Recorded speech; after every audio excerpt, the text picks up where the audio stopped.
Chavs are basically the new punks. No one's noticed that yet, but they f***ing are. They dress in a way that offends people. They scare old people because they don't know what to make of them. And all they really want to do is be themselves and have a bit of personality. Do you know what I mean? And actually, I think they're really, really important, and they'll be... When society looks back on well, they're the anti-establishment, throughout the noughties, you know, Chavs are the new punks, and we had Chavs coming to our gigs. They didn't go to gigs, you know. People in tracksuits did not go to gigs, like you were saying earlier, like in Liverpool, you know. And we, because I remember in our early gigs, you were sort of going to me, lose the tracky top, lose the Adidas, do you know what I mean, and lose. I did a gig in an England cap.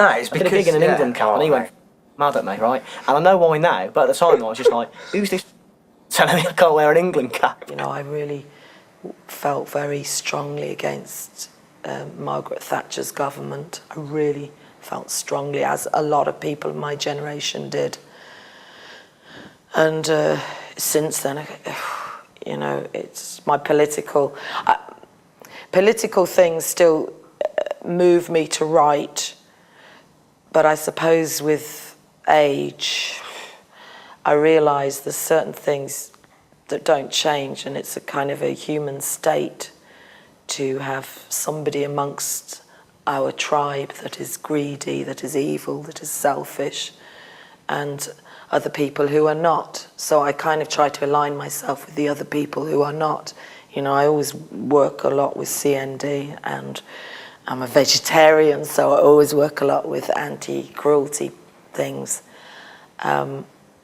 And anti-racist things were very important in those days.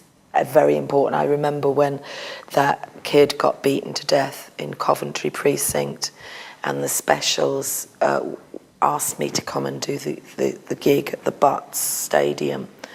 And it was quite a strange day for everybody, you know, for all the people who turned up, and for the scariness of the times, you know, because some people had been warned off going by kind of racist people.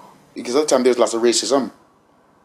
So what better way to prove to people that we can live together by just playing music together and make it work? So that was it was intentional. The multiracial thing was something that was consciously put together for that reason. Black music, you play black music, and you go to the especially like in America, you go to the white clubs, you go through the kitchen to get on stage. You're not allowed to be out of the hotel room, only in the black area, you know. So we broke down all that barrier through taking my background in music and Jerry's background in music and put it together. Two-tone, black and white. I think people were very attracted to the black and white.